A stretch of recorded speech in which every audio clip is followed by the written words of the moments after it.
Welcome, everybody, to a new episode here on Chop It Up with Tony. Thank y'all for stopping on by. I got a special guest from here at 216 Studios at where we're at right now, Mr. Kent. Hey. Kent. What's up, Big Tony dog. the Kid? So, yes, we're here at 216 Studios. We've been here before a long time. You know, it's been a long time coming to put that way, being back in the studio. Love it. Love the new look. Hey. Stay tuned. At the end of the video, we're going to do a little walkthrough. Big Kent's going to show us where the new stuff has been. You know, I guess you would say the new things has been transpiring a little bit. So. Yeah, we've done a lot of facelift here. Yeah, it's well deserved, and I think at this point it looks phenomenal. So those who want, I'm gonna plug you in now, so that way let them know what needs to be done. If you want to be recording, all that kind of stuff, what's the highlights in? So go ahead and plug it in, Mr. Kent. So here at 216 Creator Studios, we are an internet radio station. It's 216 The Net. Mm-hmm. We're a podcast platform. So you can like, follow, subscribe out on YouTube. We are so if you have a podcast, you don't know you don't have a space for it, you can come in and you can rent one of our studios. We got 3 studios. And if you want us to record it out in what we call the clubhouse portion, you can hang out in the clubhouse portion at the bar or whatever. We've got our own IP, so we've got about 8-9 podcast just kind of sitting there, and if we bump into somebody who says, hey, here, we were thinking about this podcast, we already got it, and then you just come in and host it, and then we do sponsorships, right? So advertising for shows, on air and things like that, and events too. You know, you guys have been really busy. I've been checking out, sharing the love on Facebook and stuff. Those who say Facebook famous is a real thing, guys. Okay, it's a real thing now, guys. But it's been, you guys are moving, making a lot of events. I think there was one where Tom Productions and stuff. We're gonna be chopping him pretty soon. Did a little event thing, talking about business and stuff like that. It kind of things were going on. So they're moving. We're taking a look at like Chili Cook-Off. We're taking a look at we're hooked up with NAMM, the National Association of Music Merchants. There you go. So in January we'll be out in Anaheim. We got a big stage, so we get 45 minutes on big stage to talk about podcasting and how you can elevate your podcast and things like that. Exactly. And as you see, guys, too, the merch from Tom Productions, appreciate it. I had to wear it. I'm like, what can I wear today to kind of put in the background and stuff? I'm like, make it look nice. So I said, Tom, you know what? Shine it out. I don't wear it that much. So I'm like, let me put it on now. Be good to go. Hey, I appreciate it. Of course, Tom's Productions, if you think it, he can ink it on all your decorated or on all your printing and decorated apparel needs. There you go. See, there you go. I never get it right, Tom. You're welcome. It's a lot of verbiage, man. Put it in there. I think he does it to set you up a little bit, But I guess you would say to start off with the interview in a sense is the what started off with 216. Where did that come from, and the idea and the backstory to kind of get things rolling? So back in 2016, Coach Papa, Tim Stewart, and I got together, and he's an author, and he part of Zig Ziglar's foundation and company, and so a big stage speaker, motivational guy. Very nice. And look at Tony. Hey, that's it. And in 2016, there was just a bunch of the nation was being divided, right, with all the media and garbage and everything. So we wanted to create a show that had positivity and encouragement. Nice. So we created 2 bald guys and a microphone out at 101.3 FM in Harvard. Okay. So we actually started on the FM channel. After about a year and a half, we kind of exploded on Facebook and went viral and got too big. They're like, hey, we want to keep you around. So we did it every Monday morning at 6 a.m. And there was a while we were doing 3 hours on Monday morning. Wow. And it was all positivity, right? No politics, no news. And people loved it. In 2018, we said, hey, we're getting too big for this little station. There was a lot of rules, the FCC. So we started our own internet radio station called 216 The Net. Yeah. So 216 started in an 8x8 walk-in closet. Yeah. That was our studio. And if you go back, it's out there on it's still on Facebook. Yeah. It's still on, like, you keep scrolling down a little bit on the YouTube portion things too as well. Yeah, you can see the and you'll see us cramped into an 8 foot by 8 foot studio. You know, and we would have guests, and then we got people who were like, can we have a show? Can we do this? And that's where it kind of just started to jump. Explode a little bit. Yeah. And then in 2020, February 2020, my business partner Ron Hostry passed away from liver cancer. And so then I was left alone. So I said, man, we got to get a bigger space. Right. So we moved out of the 8x8. We moved over to the Tunyon. That's where we met. And the Rejects ran for a while. And I brought in a partner, Uncle Pete. Yeah. Uncle Pete was awesome. I'd check him out, Uncle Pete in the morning. God rest his soul. But he ended up dying of COVID in 2021. Oh, wow. And the day before Thanksgiving. So here I am. I got a few business partners and I'm killing them off. So I was thinking about changing the name to, you know, Black Widow. To go with it because everyone's coming in. Oh, geez. Yeah. And so for those years, for those first few years up to 2021, it was really just a hobby, right? We made enough money that we didn't have to put any money into it. Yeah. It covered rent. It covered all of our back end stuff. Right. And it was just a hobby, really. Yeah. And then in 2022, you know, I was thinking, man, I can't, I'm going to fold it. Yeah. Right. It's just me. I'm going to fold it up. It's a lot of work. Right. It's a hobby, you know. And I enjoy doing it. Love sitting behind the mic. Enjoy doing it. But the schedule kind of conflicts with a lot of it. Right? So working full time, family, coaching, all that good stuff. Right.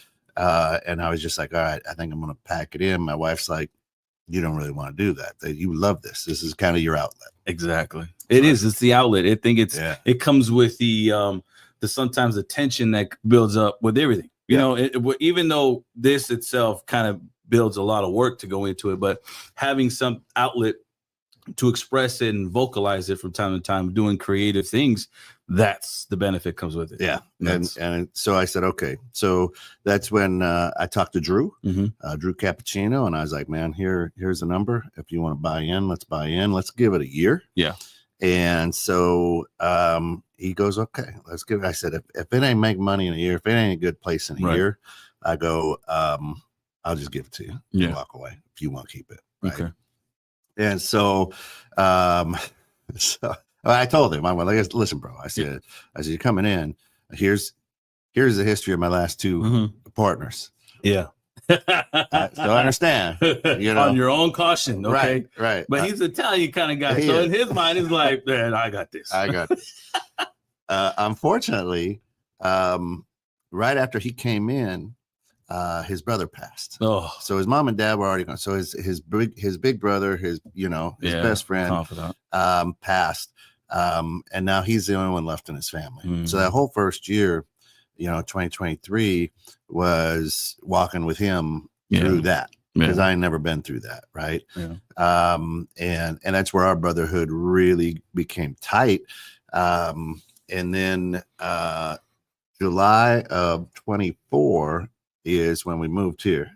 We said, all right, let's make a move. Right. Make a change. And we got the 1,600 square foot, facility now, 3 studios in it. The clubhouse portion. Yeah. I mean, and now we've bumped up. I think we got about 18. We got about 18 shows now.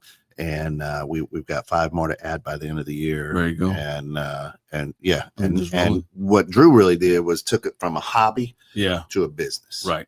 And that was a hard move for me because it had always been a hobby. Yeah, exactly. And he's a great entrepreneur, an incredible man, father, husband. But I've learned a lot from him on that backside of things. I got here. Where to look at, kind of look at it in different aspects of things, because it's those type of things that you don't really notice that you're just doing. You need someone to kind of push you in that realm. Yep. You know, because you're when we're in the set little path, we're like, we feel like this is going to work. This is going to work. But sometimes you kind of have to teeter a little bit to be like, no, you got to look at this vision. Yeah. This is going to help you out a little bit. Yeah. And he stretched me, you know, he's pulled me out of my comfort zone because, you know, got there and it was just taking care of itself. So it was very comfortable.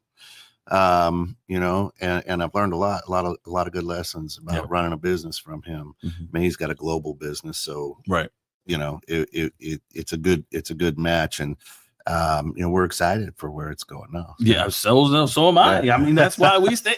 That's why I think what everything going on, you're like, you can't lose. Like we can't. I think our schedule kind of conflict of doing it on a consistent basis like we were doing prior to. So I'm like, you know, we don't want to lose that camaraderie because it's like it's benefit. It can benefit in the future.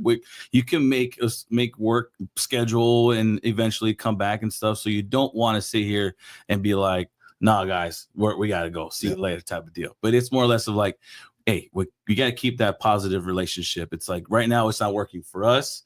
Eventually let us get us fixed up a little bit. And then let's make that path. Yeah. And now we've got the studio up there at Tom's place. So we really got kind of this studio and that studio.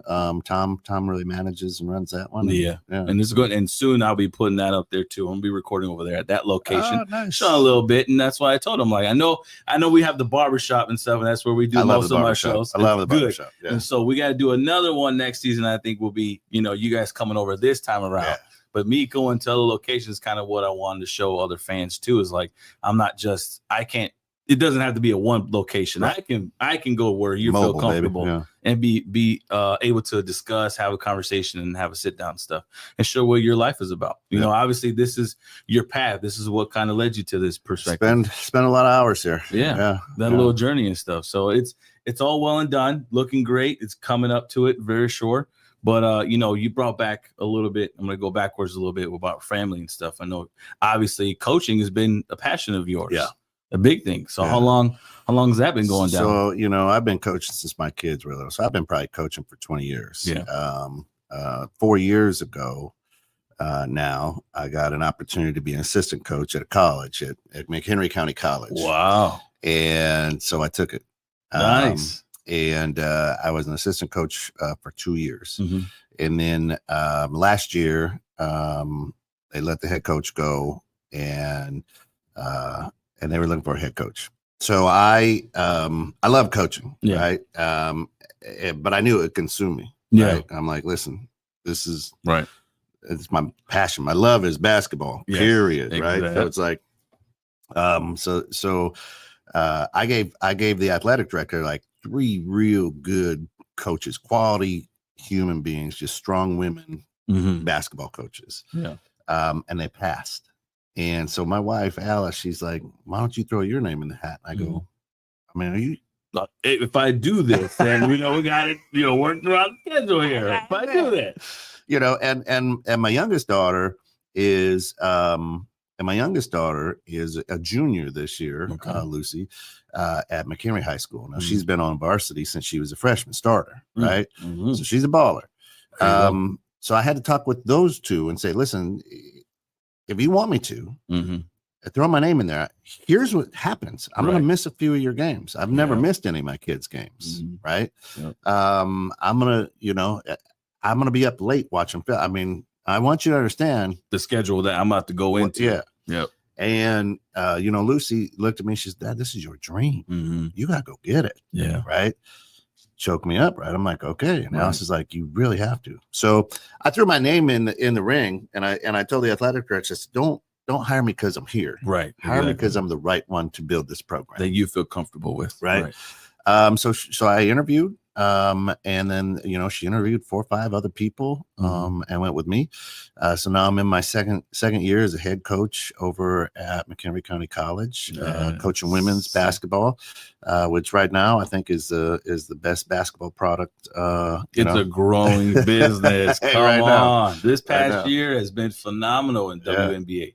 So it's only going to get better moving forward at this point. And yes, soon, eventually, they're going to be competing with the NBA at this point with ratings and with the way they play on the court and stuff. The skill level is becoming a lot a lot different. And I'm not saying that there wasn't skilled players in the past. Right. Obviously there were, but like even the NBA, not everybody was a skilled person. Correct.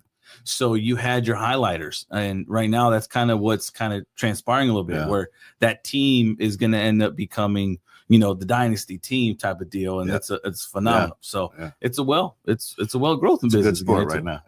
That's really good. So so that consumes me. So you know, so I play around a lot here at the station. So I got really two full-time jobs, you know, because it, you know, recruiting, watching film, practice schedules, you name it. Exactly. You know, I'm juggling a lot of stuff, and that's good. No, I think that's really a passion about. Like, as far as basketball perspective, where did that come in? Where did the passion actually come in when you were little? Because I know how to transpire when you're little. Yeah. So I was the youngest of 4 boys, right? Yeah. So my brothers, you know, were playing in the church league back in the 70s. And I was always at practice. So I was, you know, my mom said I was dribbling a ball up and down the church aisles when I was like 18 months old. So it's just something that's been in my DNA. And then I was born in Lansing, Michigan, exactly 10 years younger than Earvin Magic Johnson. He went to high school with my uncle, and they were in the same classes. And I remember as I was a little kid, my dad come home from work with tickets and he's talking to my mom. He's like, we got to go see this kid. And she's like, what? This is a high school game. You know, this is a once in a lifetime. We got to go watch this Earvin Johnson guy. Right. So all 6 of us, you know, jumped in the station wagon and went watch this guy. And now I was tiny, right? I was a little guy. You know, what was I, 8 years old? And that's back in the day where like all the bleachers in high schools were just accordion. Okay. Right. So you could fall through. Right. And beat that on the bottom. And he was the biggest thing in the state. So, I mean, you could feel I was scared most of the time during that game. I remember some of it, but I remember more being scared like I was going to fall. Yeah, exactly. Slip through and be like, nah, I'm missing the game, guys. Get me out of here. And so, I've been a Magic Johnson fan, and that's the guy who, you know, even today as a businessman, you know, he just the work ethic he's put in his career has been phenomenal to see too, and the change. Even, you know, even after his discretion during that time period and stuff, look at what he did to himself. He's flipped it around. And then the way he became I want to say business mogul, but investment. It's the idea of knowing what's the smart business to move into. That's the better part. I mean, you know, it's part of the Dodgers, you know, it's part of the Reds or whatever the Commander. Is he still part of the Starbucks? I think a portion. Now I think he sold a big portion. Yeah. But the Washington football team he owns as well, part of. You know, and one of his big business partners just purchased the Lakers, so I wouldn't be surprised if he comes back and puts a little bit of juice in there. But but yeah, that guy, you know, and that's the way that I play. Still today, if I'm up and down the court with the ladies in practice or whatever, it's pass first, shoot second. No, watching basketball over the years, that's been changed, especially with coaching and stuff. I think the philosophy that you put in for the kids itself, like, what do you think has been the big change in how they play, how they practice and stuff? Or has there been? No, there is. So a lot of it is, especially at the college level, is ownership. Right. In high school, you don't get ownership. The coach is a teacher and they want to teach you this offense. And it's important to run this play because the play should, you know, create.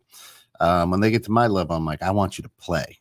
Yeah. And we got set plays, but we got 30-second shot clock. We need to get a shot up in 15 seconds. Yeah.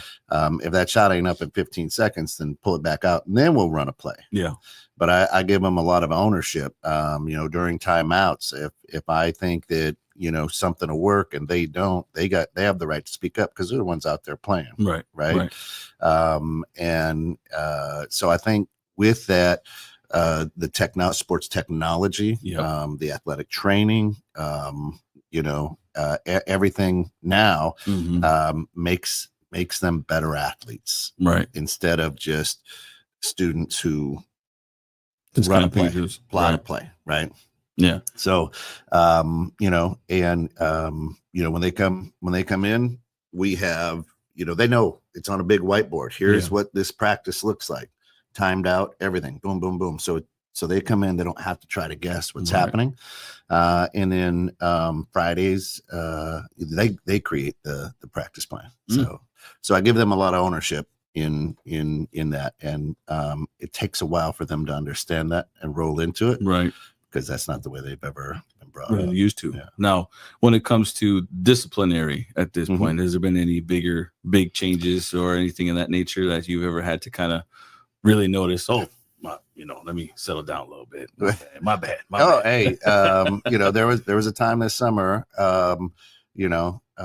my big, just so like the gym is my church, bro, right? Yeah. So, I mean, the studio is my church, but if I'm in the gym, that's my happy place. Yeah.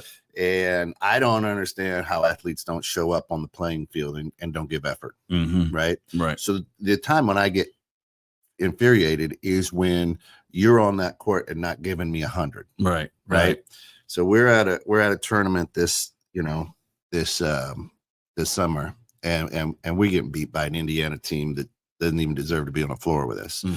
And I call a timeout, and my veins come out. I'm cussing, I'm spitting, I'm right. I'm talking about energy and God, drive all this way, blah, blah, And I go out there, together, boom. And one of the athletes turns around and looks at me and goes, "Maybe you should check your fucking attitude." Oh, really? Point blank. Really? Yep. And I had to step back and go, okay. Yeah. Because the way I was coming, I was mad. Yeah. It wasn't connecting. Yeah. And she just looked me dead in the eye and says, "Maybe you need to," right? Yeah. And so I had to walk the end of the bench, kind of take a deep breath. Oh, I had to look at myself. So I changed my energy and my approach. We ended up beating them by 20. Look at that. Right? Look at that. So now if they're not, that's a hard thing with today's kids. Yeah. And we're talking kids who grew up in the pandemic. Correct. How hard can I push, and what's going to connect? If you're too soft, you're not going to connect. Right. If you're too hard, you're not going to connect. And it's hard to play that balance too, especially with emotions. Yes. Like, when you're in the middle of it, you're heated. You don't know, you can't see. And then all of a sudden it takes a good minute for someone to kind of say it out loud to be like, you got something. But allowing your athlete to be able to approach you that way. Right. Yeah. A lot of coaches would get on the bench, don't talk to me that way. Right. Correct. Benched them right then and there. Is I had to go, ooh, okay. Let me self-check myself. Right. Exactly. And I changed my energy and my focus and my approach, and then they did too out on the floor. And they fed into that. Right. And that's a good thing. And that's the benefit side of things. That's the good energy. That's the reading. That's the personality that goes with it. Yeah. And that creates the relationship coach to players. Yep. And notice when in basketball and history itself, you can tell a great coach to that great player, they putting that passion into what it relates to do on the court, and the players themselves. Right. Look at of all coaches, I've always said, like, Phil Jackson's Phil Jackson. Yes, we get it. But Popovich was really embody that type of coaching. Like, even though he has a no play nonsense type of deal sometimes, but he can understand the methods of, I gotta, change my energy to get my players get going. Yeah, look at his coaching tree, right? Exactly. I mean, this guy, and I hated him because I'm a Lakers fan. Yeah, right. I hate him, but you look back at it. I mean, he was an incredible coach, and that's what I try to do with my coaching style. Is I try to take a look at coaches that I really admire and take pieces. Good, right, and then see if I can blend them together, and then define what success is from there. Right. And your key, I would say your big three main, that's a good question to ask, actually. Yeah. Your big three main philosophies. What is those big three? What is the big three? Well, I've got four. Oh, yeah. Four. I've got four. Okay. Right. There you go. So the first one is basketball is a game. Just have fun. Yeah. Right. Okay. And I share this with every team from little girls to grown women. The second is basketball is a game. Have fun. Right. Because they hear it once and they're like, okay. Right. The third one is, and they always go, basketball's a game. I said, no, that's the first two. I'm glad you're catching on. Right. That's good. I said, always attack the basket. You attack the basket on offense and defense. Always attack the basket. Yep. Be aggressive. go, right? Right. And then the fourth one is trust, right? Trust that there's somebody on the other side of the court that's better than you. Trust that they put in more time, right? Trust that what we've established in our offenses and defenses work. Trust that the refs are going to make bad calls. Trust that you're not going to score 100 points. You know what I mean? Right, exactly. So when you trust and you do the other three, the basketball is an easy game. Exactly. It just kind of flows in well. So those are my philosophies, you know, and then this year, you know, we talk about, we want to get her, right, to get her the ball when she's open, to get her a good scoring opportunity, to get her to the next level, you know, D1, D2, you know, to get her to the next step on her dreams. And if you take to get her and you push them together, it's together. Right. Right. Exactly. So our mantra is together we can accomplish everything and we can get her where she needs to go. Exactly. Right. Exactly. So that means, hey, if I've got a good game, but she's open, I got to get her that shot. Right. Right. So I'm not hogging the ball and trying to get all glory. At JUCO, that's a hard thing to do. We've all seen, you know, we've all seen the Netflix, you know, Last Chance U. Yeah. And that's the truth, because everybody wants to get to the next level, and every one of these players thinks that they're the cat's meow. Yeah. Right. They're going to be that guy going into the draft and stuff like that. That's true. Yep. Now, has there been any crazy stories going on with parents you noticed in the bleacher stuff? Hey. not your kids players too, but watching it across and be like, you know what, that parent needs to sit down, relax. So the wonderful thing is, I give them scholarships. So I don't hear lip from any of the parents. This is college, right? Yeah. You want to come at me? Oh, okay. I'll take away her scholarship. Right. So check me like, you know what? I'm gonna sit back there and be like, I'm gonna hold my mouth real quick. So I don't get questioned, right? There you go. We play a fun style of basketball. You know, last year was a good learning experience being the head coach for the first year. Yeah. A lot different from being the assistant, but truthfully, the parents, I've created good relationships with them. Good. You know, they don't question, but at the same time, you know, there were, out of the 30 games last year, there were probably 3 or 4 that the coaching staff screwed. Yeah. And at the end of the game, we had to walk in there and go, you ladies gave us everything, and we lost this game. You didn't. Right. And that's huge too. In any, whether you're in management, whether you own a business, whether you are a husband or a wife, if you're able to go, it was me, I screwed the pooch on this one. Right. That's a lot. And I feel bad, but this is how we learn. Right. Yeah. Exactly. Yeah. That's good. So no crazy fights you haven't seen either too as well? Nothing wild? Nothing wild? No. Man, you know, it all starts when you're building a business, when you're building a team. You know, this is the quality of individual. Yeah. And so I don't, there's a lot of coaches who go right for the athlete. I don't. I create a relationship with the parents. Why? Because the parents are paying for college right now. Right. Right. Exactly. And if they're good parents, they're a good kid. Exactly. So I take a look at that family, and you know, I've missed out on some great athletes, right? Because they've gone other places, but I also passed on some good athletes because I'm like, I don't like the attitude. Yeah. The reflection that comes with it. And when you're able to do that as a boss, and when you're able to do that as a coach, when you're able to do that as a parent, you start to understand a little bit better energy around things, and then it's easier to have people buy into that. No, agreed, because you're building it's the same thing as you building yourself, your business within yourself.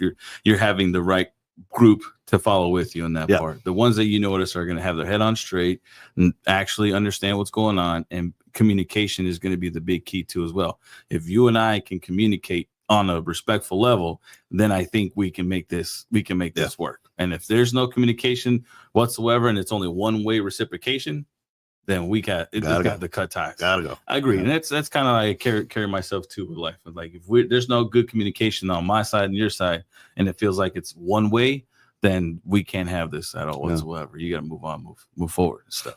No, that's good. That's really good. Really good. What's been good about the journey with all that stuff, everything, you know, any craziness, you know, this person's going to be, you know, I hope for best future for that one.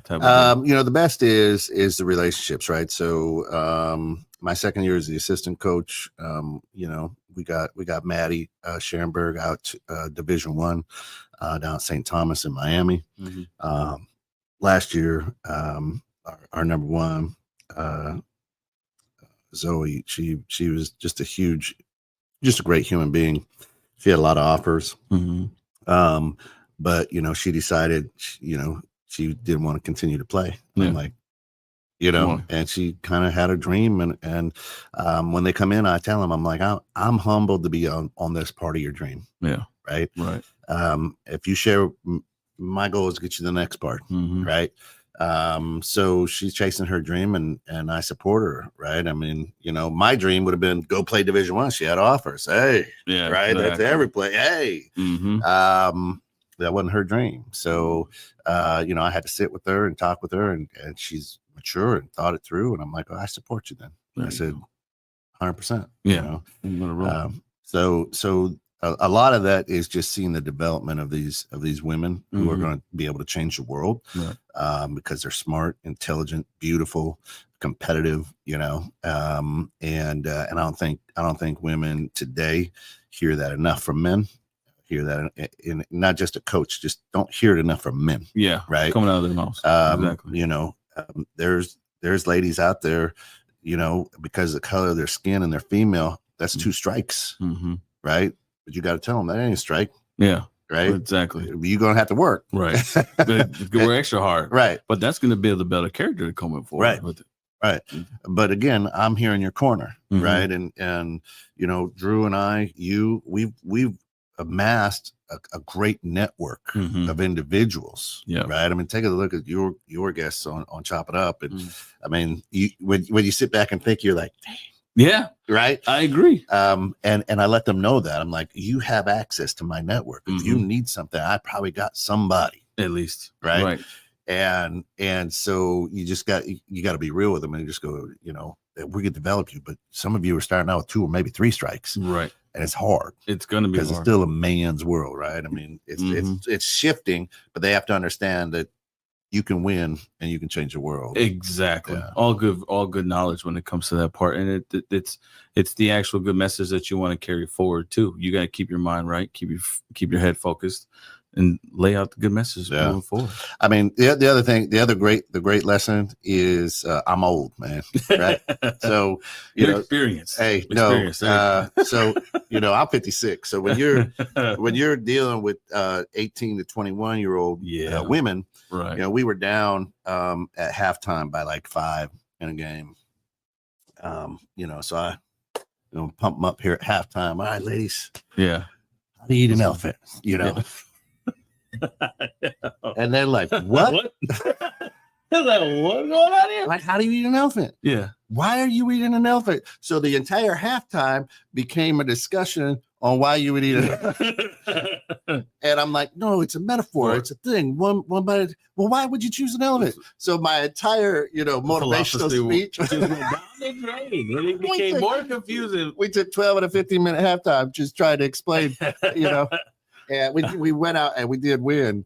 But this, we get on the bus afterwards. They're like, I still don't understand, Coach. Why you would eat? I'm like, you've never heard that saying. No. And I'm just like, oh man, I'm old, and here's the other thing. These kids know who Michael Jordan is. He's an emblem on a shoe. Yeah. They have never seen him play basketball. And that's my concern with a lot of this stuff that's going on with the kids. But go ahead. Yeah. Go ahead.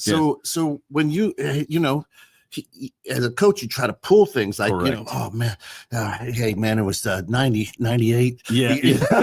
And they were born in 2004. Correct. So it's hard to relate the message, to create the story behind it, because now they're going to ask more questions. Right. And they'll be more confused when it goes down the drain. But that's the emphasis of technology right now. But like, you know what? You guys have been stuck on YouTube Shorts or TikTok skits. Yeah. Let me show you what you really should be focused on in our history. This is what's been going down. This is the player. Oh my God, stuff like that. And that's all the time. And that's kind of development with my children now, since they're all like around the same age, 13, 11. Yeah. Oh, yeah, 13, 11, 10, 9 type of deal right now. So now it's like when I bring up a name, like, well, who's that? Oh, I got to remind myself, like, you guys are way too young to actually know who that is. You're right. Let me show you a vid real quick. Just sit right here real quick. Don't play. Don't mess with each other. Let's just watch, and then you guys can see what I see. So, and that's actually even the benefit to me, too, because the memories start kicking in. Like, man, when I was sitting there watching the championship round, and I'm like, first round, you got grandma over here yelling at grandpa over here because it should have been a foul. Then you got mom in the back sitting there screaming. The whole family was around that TV. Oh, my God. And it was the camaraderie with all that. Oh, yeah.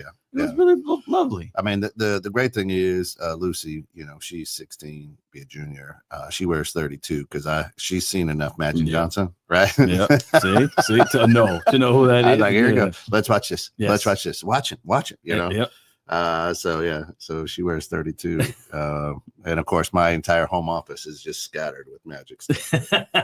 That's good. Yeah. Now, besides, I think what's the future for you young ones? What do you have planned for her right now? She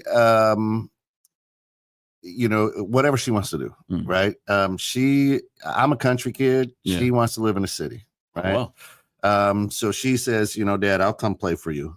She goes, I'll come. Her two sisters played at McHenry County College. I had the opportunity to coach Colette for a year, which was cool. So I was her first coach and then her last coach, and then, and then she's like, then I want to go down to UIC or something. I want to be in the city. She loves the city. Yeah. And I'm like, I'm not a city mouse. Right. And that's crazy. Yes, that's a lot with the kids and stuff. They want to be the opposite of where you've been in a sense sometimes. Yeah. And so I've learned, with my 4 kids, now that I'm on the last one, it's their dream, it ain't mine. Mm-hmm. And so, whatever it is she wants to chase, I'm gonna help her chase, and be there for her.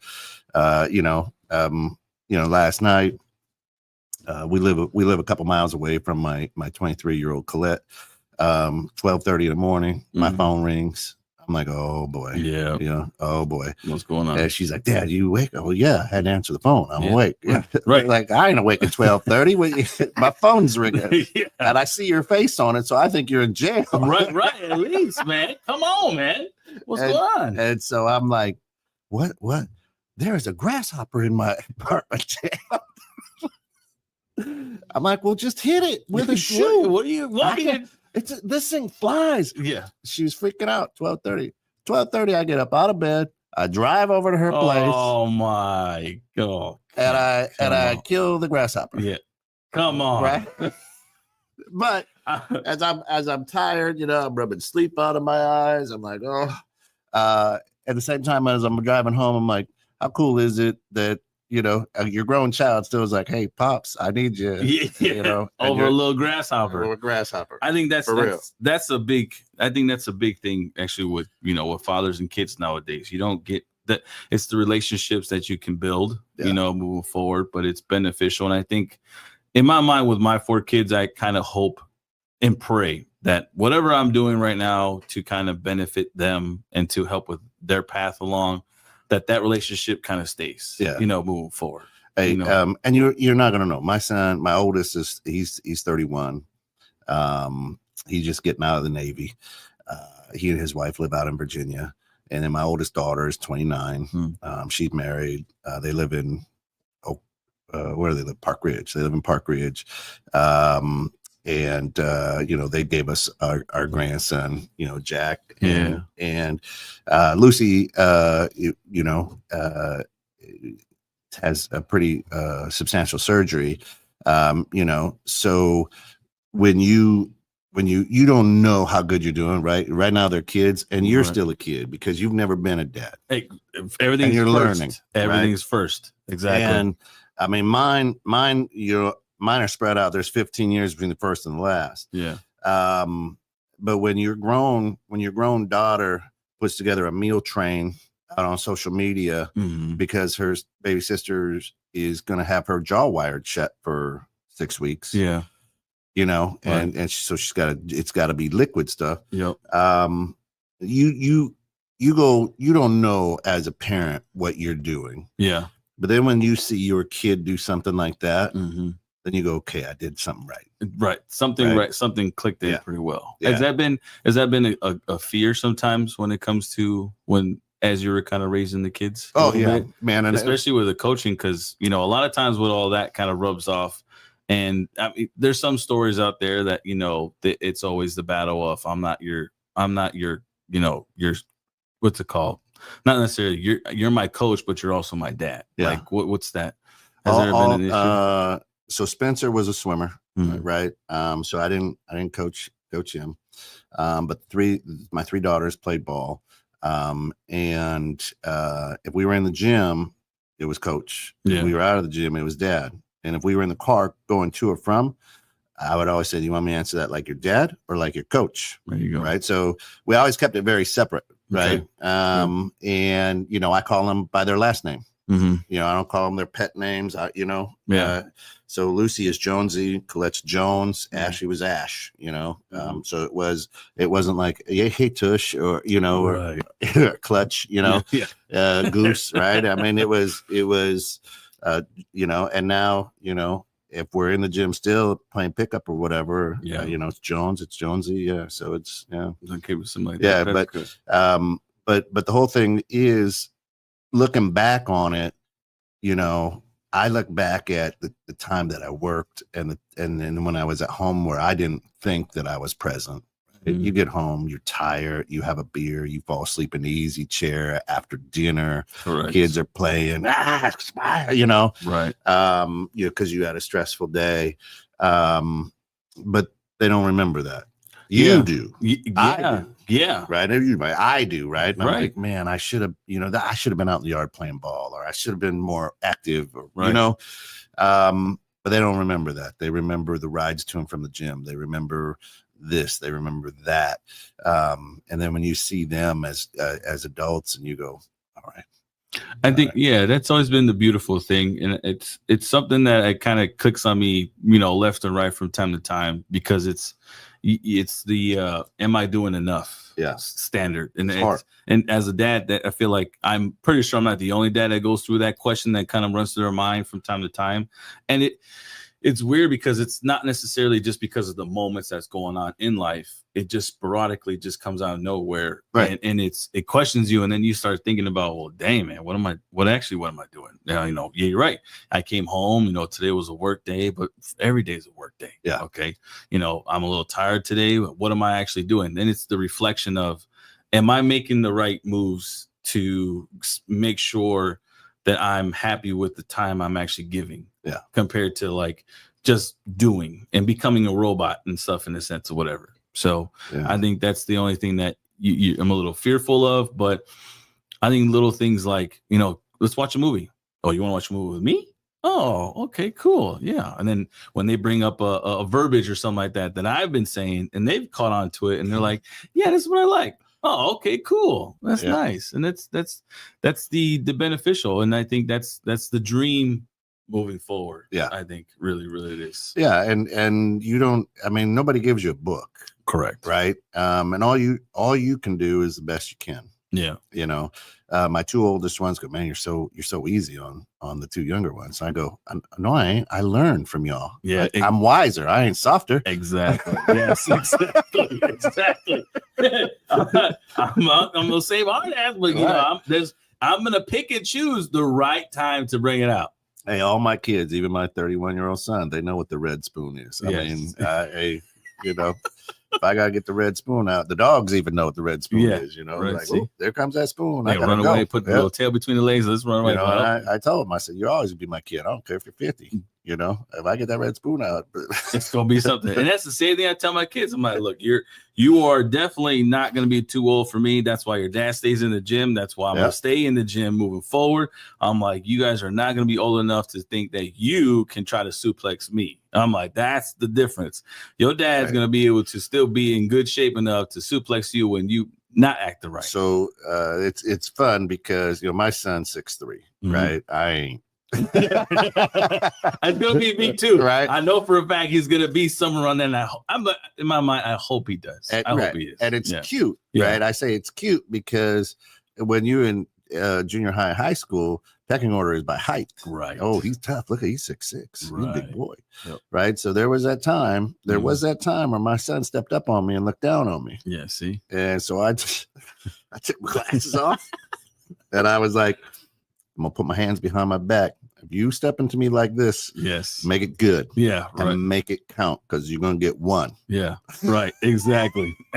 And he's looking down on me, and he weighs $1.10. You know what I mean? He's 6'3". He's a rail. Yeah. And I'm like, hey, make it a good one. Right. And then the sisters are there watching, like, and he must have been 16 or 17,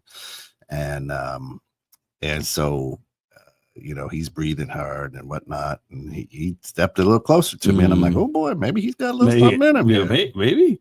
And so it was bad time. I'd just been laid off, so I mean, it was kind of a bad time all around. Yeah. And I got him. I picked him up with one hand. I threw him into the couch. Right. Yeah. And the sisters looked at me like, what the? Right. And I go, understand, remember this. Right. Right. You don't ever say anything about your mother that way. Right. Exactly. I won't go into the whole situation. Right. And she was pregnant with Lucy at that time. Right. So everything's out of whack, Right. Stressful situation. It was all around. It was. And so, the sisters remember that. Never had it, they didn't never. Right. No, they got down. And my son never stepped back to me again. Now listen, folks. I went down to his bedroom and I apologized, right? Yeah. And I had to explain to him, you hit a bone. I ain't got a job. Your mom's pregnant. Blah, blah, blah, blah. It's just a bad timing for you to decide you wanted to try to be a man today. Right. Right. I apologize. I shouldn't have thrown you like Right. I could have made you look like that for your siblings. But and we were all good. Right. And he and I have a great relationship still to this day. And see, I'll put it this way. That's a part of life. That's a part of life and life situations. And a good family cannot, it's hard for me to say, like, I don't want to say like a good family. It's hard to say the story like that does not happen in a good family, because sometimes stories like that have to occur in order to create and be a good family, to be honest. Yeah. And it's the respectful part of things and the actual good part of things of parenting and being a good relationship with, as a family, is the communication. And for you to go downstairs and have that conversation afterwards, the effect.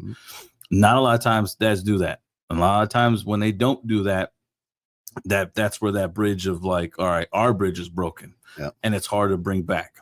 And I think I know. And I've told my wife with my kids and stuff about them, in the sense of like, there's going to be a time where they're probably going to push our buttons in that level. And I know for a fact, I'm the kind of guy, when it's red, it's red. Yeah. And it's hard for me to pull back when it's red. Yeah. So true. And check myself. And I know for a fact there may be a time where it's going to get physical. Now, I'm not afraid for it to get to that point, but I'm also not going to say I'm not going to be apologetic afterwards, because at the end of the day, that's my boy. Right. And he's my only son.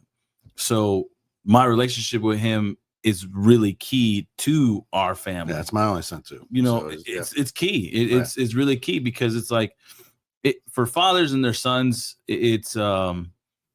I didn't really have a good relationship like that with my father, but that's something what I wanted moving forward with my son, a good relationship, a solid one. My dad and I now are good, respectful now. And it took time to build that part afterwards. But growing up as a kid, it was different. And that's something where I want, and I can tell it is different now, because randomly it'll be a hug or something like that. And I don't know where. And I'm like, you hugging me for, man? And he's just like, I love you. I'm like, man, I love you too, man. You're good.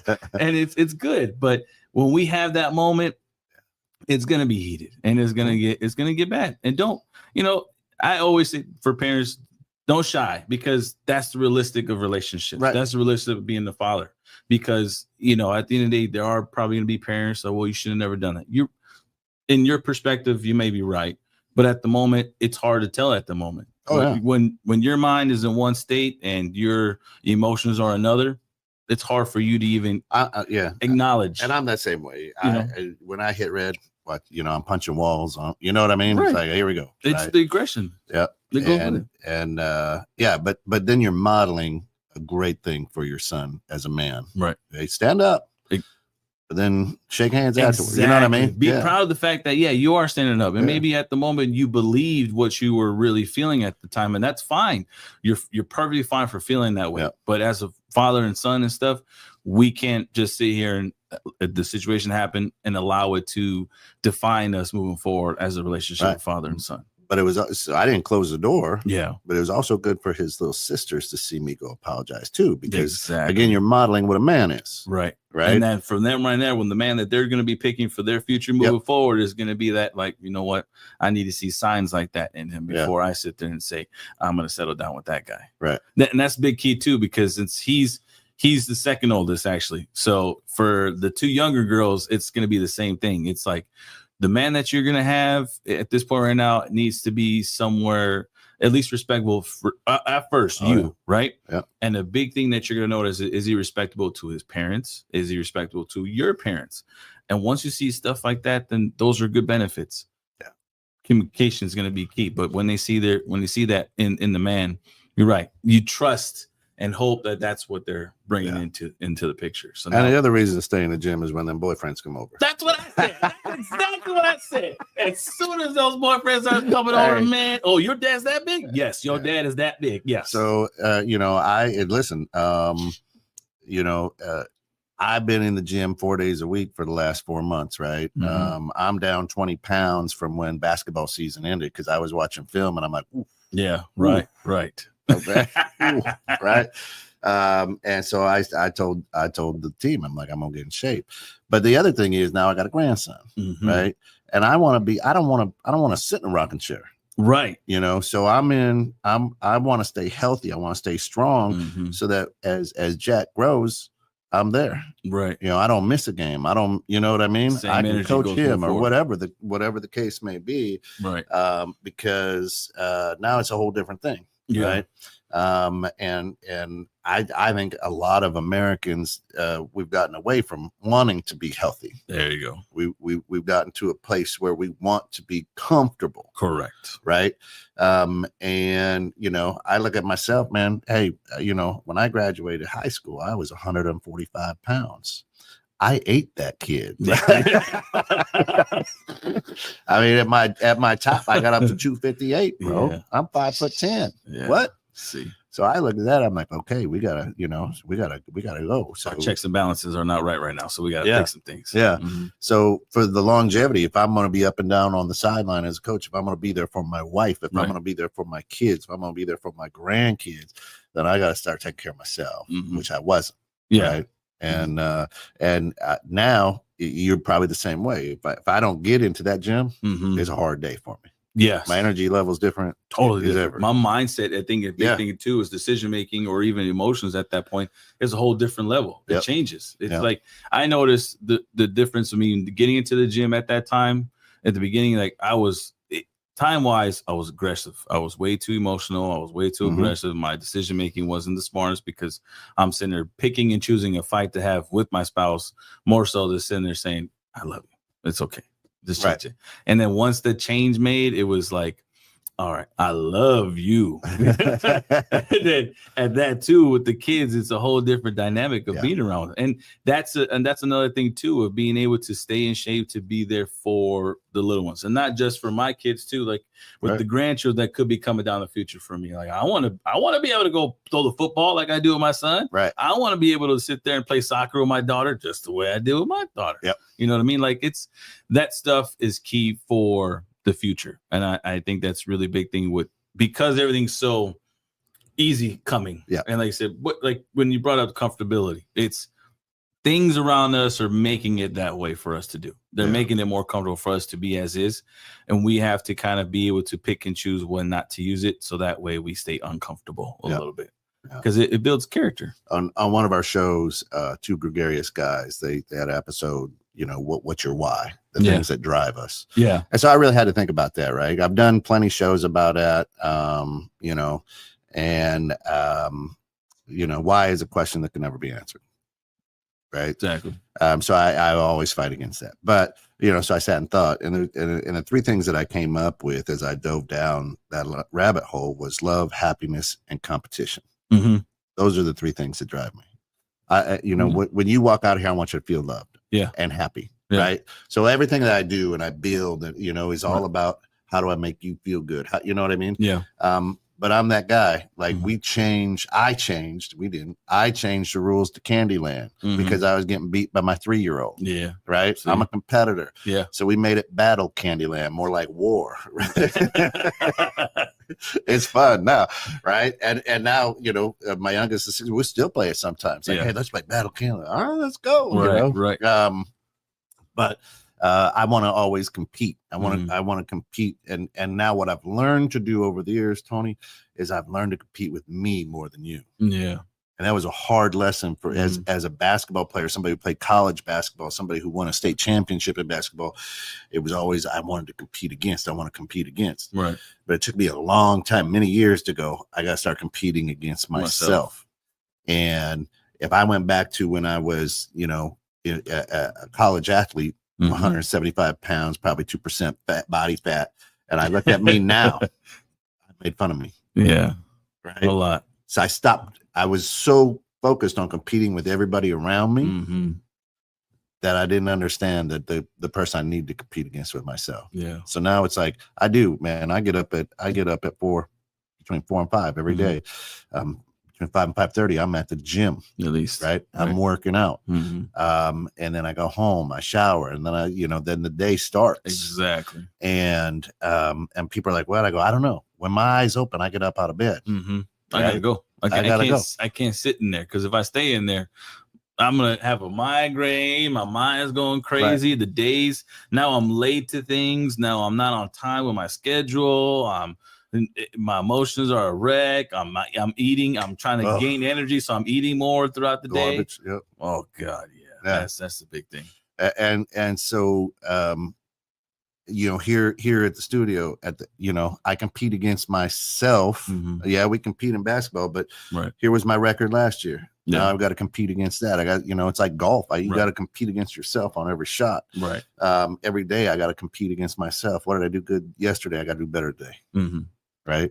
And people say that Kobe Bryant was psychotic because that's what he did. He wanted to get better, and he's like, I don't understand how you're not in the gym. Why are you at the club? Let's go. We need to win a championship, right? And he was uber psycho that way, I guess, right? But that's what made him him. That's what made Jordan. That's what made Tom Brady. That exactly right. That what makes all these business gurus that way. Exactly, because they look at it and go, okay, how do I move the dial forward? It took me a long time to understand that. Yeah. And when I say a long time, into my 50s to understand that. Actually, physically and dial up and describe what that is. Yeah. Yeah. So now it's okay. Here we go. Oh, I gained a pound. Yeah. What did I eat? Yeah. Right. I dropped 4. What didn't? Exactly. So what was the difference in that change? Yeah. And I love it. Yeah. Right. Because my why, the things that make me go is love, happiness, and competition. Love, happiness, and competition. I got to figure out my whys. And I never sat down. I've done a lot of shows with 2 bald guys and a microphone. I've done a lot of shows with businesses and things like that. And figure out your why, right? And I was like, you got to go 7 whys deep, right? I actually really know. So for that show I was producing, that's what I did. I went 7 whys deep, and it came down to 3 things: love, happiness, and competition. I love to compete, right? And so when you understand your why, some people's why is to be rich. Mine ain't. Yeah. Right. My wife wishes it was. Especially when she probably looks in the refrigerator. She's like, "Oh man, we're missing on the chicken and stuff, or whatever. Like we forgot to get right." But then I sit at home as you do, and you look around. You're like, "Man, I'm blessed. I got right." And my wife is the one. We could have 10 million liquid in a checking account. Probably still wouldn't. She'd still worry. Right? A little bit. Right. Exactly. But I take a look around, but now I got to compete against myself, right? But that competition now, I made this much. What I've learned is I made this much last year or last month. Now I got to go make this much. Right. How do I get better? How do I compete against myself? Yeah. What does that change? So it's tough. And but I love it. I love life like that because, okay. I don't. People ask Alice all the time, like, man, he's on go. He does so many go. Yes, he's on the go all the time. And I'm like, Yeah, but if I stop, I'm sleeping. Right. You know? And I think is that your big fear in the future coming down? Like when you actually physically have to stop in a sense or whatever? Well, it would have to be physical. I'm blessed that I've created a life at 56 that I don't have to retire from. There you go. Right. Yeah. Everything that I do, the businesses that I run, businesses that I own, all work around each other. Mm-hmm. Right. And so if I can compete against myself, if I can keep that balanced, then I could do this till I'm 105. Mm-hmm. Right. So as long as I'm healthy and still mentally sharp. Right. Taking so you read books every day, work out every day, be around people every day. Yeah. But as long as I can do that and compete against myself, then I'm going to be around for a long time. So, I've got friends who worked someplace for 30 years already and they retired. They're 56, they're retired and they're bored. That's my worry. But that's why I started wanting to do, that's why I like this. This is a podcast. And like right now, fluidity, money wise, it's not going to bring in any money now yet. But the more I stay passionate with it, and this has become my passion of doing because I love these type of conversations and stuff. And it helps me knowledge within the checking what I'm probably doing. Maybe there needs to be a little fixture here a little bit. And with that part, it releases some type of, hormone or whatever case we could be going in there and whatnot to keep it wanting more to do more of it. And it's beneficial. And you're brilliant at it. That's why I was like, when am I getting on? Right? You from the rejects to here, you're brilliant at what you do. And that's why thank you. That's why I was excited to see Chop It Up come up. And I appreciate it. Awesome. And we want to get back into it with the reject rundown. I know that's going to come out next year sometime, and we rebranded it a little bit in a sense. I got a brand new logo already set in stone. It's going to look phenomenal. I got the whole montage of what type of the video is going to look like. The page is going to look cool. And at this point now we kind of know what it needs to be for sure moving forward. And it's going to be beneficial with all that stuff. I think that's awesome. I can't do that, and I can't be all this and do what I need to do without my support and my wife. And I think she's been the biggest key with just allowing me to have that space and moving forward. And the hard thing, right? The hard thing, I think, is your show. People don't understand the energy. Mm-hmm. I mean, you get done with an hour show, then you got production, you got editing, you got this, you got that, and it takes a lot out of you. Yeah, right. It does. So like on Fridays, we got the Browns, we got Two Gregarious Guys. We're gonna have another one, called The Bottom of the Suggestion Box. It'll be a business show with Kelsey Adams, which is gonna be brilliant, kind of poking fun at people who give weird suggestions or reviews. So it's gonna be kind of a funny one. We've got a show with some people from the John Maxwell Corporation, The Leader's Edge. We got a lot of good things. But people don't understand the energy that you have to do this. Exactly. Right. Exactly. And the marketing, this. I mean, people look at what you do and go, "Oh, I can do that. I'm gonna pull up a camera right now." I mean, we have a staff here. It's me, it's Drew, it's Nico. There's 3 people. Now we just hired on a young lady, Drew's daughter, who is brilliant at doing intros and outros and editing and video and but everything all the magic here, right? I look at those guys and go, that ain't me. I can't. That's out of my niche. I'll go out and get the people, create the relationships, bring in, exactly. But I'm like, I can't. That ain't me. So there's things in this business I don't have any clue about. Right. See. I don't want to have a clue about. But I just know they get done. It gets done, and I leave it at that. Right. Now, have you been out? Like the last thing before we head out, because I know we actually looking at the time right now. We've been at an hour deep and stuff. That's good conversation. It is. Now the last part I rather want to dive into it if you're okay with with the support system. I know you touched bases with your wife a little bit on that. Now I spoke a little bit.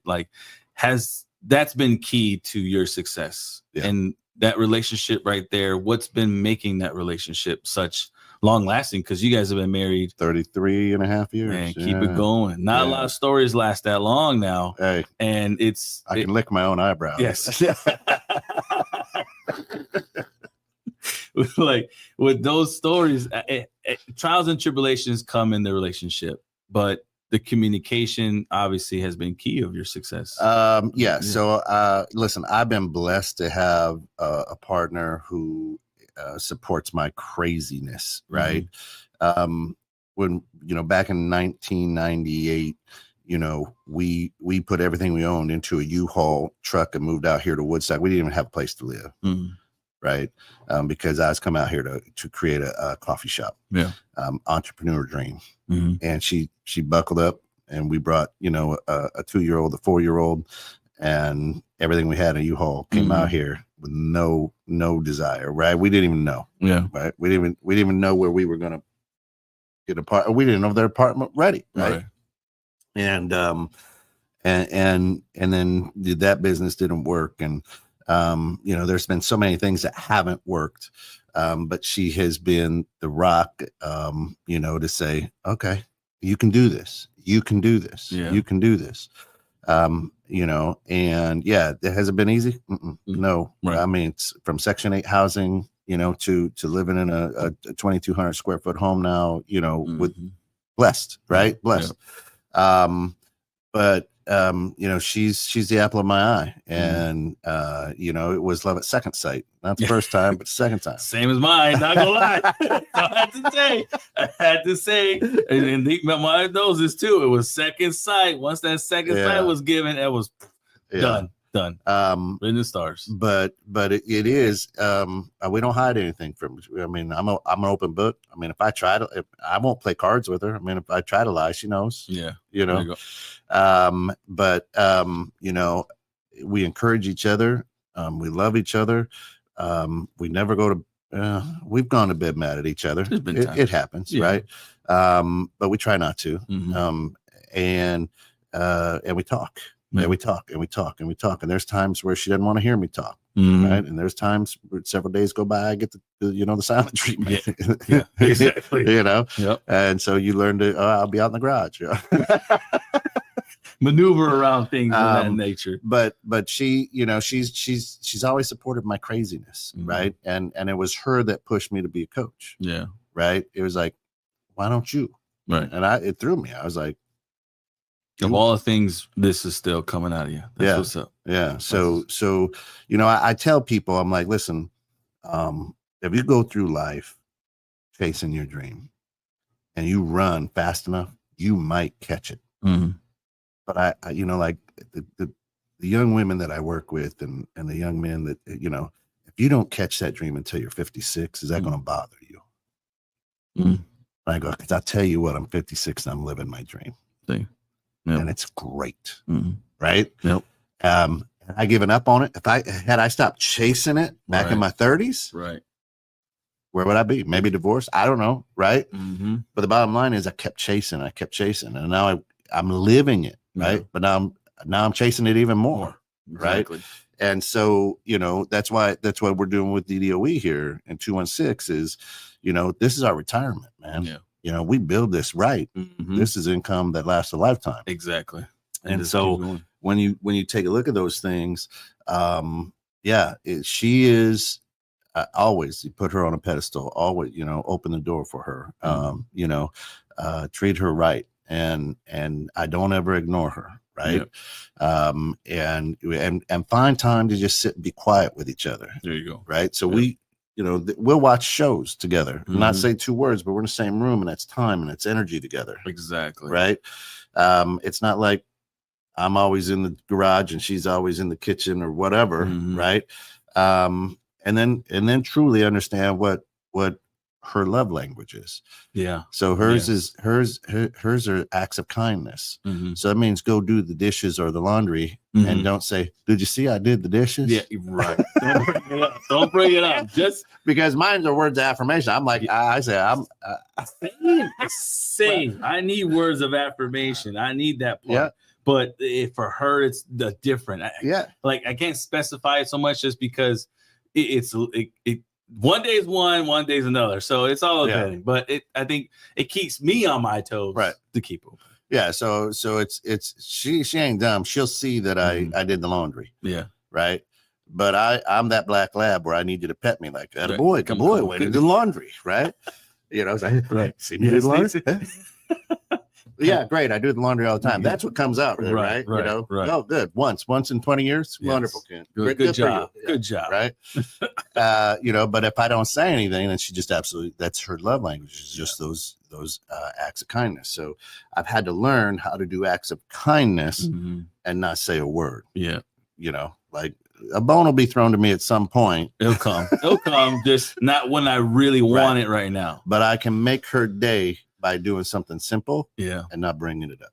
There you go. Right. That's good. Yeah. So I try to always just, well, what can I do to make her day? And, you know, all right, I won't live push on the buttons. Yeah. Just let it be. Let it be for a day.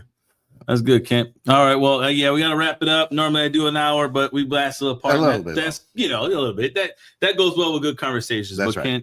Kent, you know, what's upcoming? I think with 216. I know we kind of dabble here and there. 216. Here's what we're asking: just like, follow, subscribe us. Right.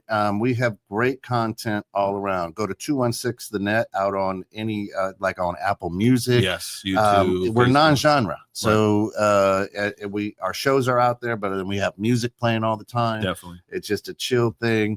But yeah, like, follow, subscribe, share. You know, we want to get to that 1,000+ followers and subscribers on YouTube. You know, we've got to reach up 35 million people. So if you've got ideas, topics for shows, anything like that, let us know and let's put something together. Start off with for locations, and you want it, like, you don't know, like Kent brought up before, you don't know where to go to start up a podcast, but you feel like you want to get into one. And let's say, for instance, you want to be a guest on the show, reach out or whatnot. Let's make 100%. You know, we got definitely partners and stuff and whatnot to kind of make something happen, put a little episode together. Let's get you the feel of it. You like it, then, you know, get some investment going on a little bit into yourself and create some craft. Be good to go. All right. Well, here on Chop It Up with Tony, we'll see you guys until next time. Y'all take care.